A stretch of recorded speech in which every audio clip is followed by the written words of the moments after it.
એ વિક્રમ, પરવેર લઈને તો ઘઉં વાટવા ના જવાય.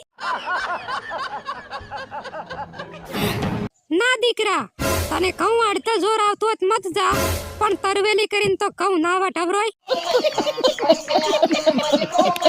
તો હું શું કરું માં?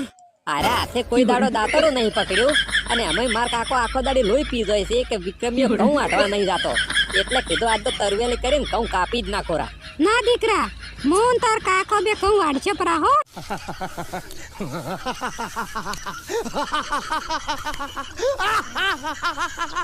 ચમલા એકલો ને એકલો ઘઉં વાટવા જતો રહેશે? પહેલા એક વીઘો ઘઉં વાટવાના હતા, એમાં 2 જણાનું શું કામ? એટલે એક ચારો વાટવાનો હોય તો હું તને લઈ જતો હતો અને તું મને વીઘામાં ના લઈ ગયો. અલા મારા ભાઈ જીગા, કાલે ફરી ઘઉં વાટવા જવાના છે એટલે હું તને લઈ જઈશ. હવે નથી આવું મારે તારી સાથે ઘઉં વાટવા.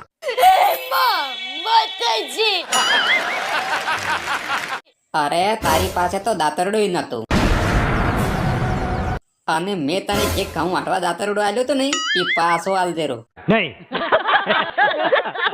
અને જ્યારે તને ઘઉં વાટતા નતા આવડતા ત્યારે મેં તને શીખવાડ્યા હતા, અને હવે તું એકલો ને એકલો ઘઉં વાટવા જતો રહેશે ડફોળ.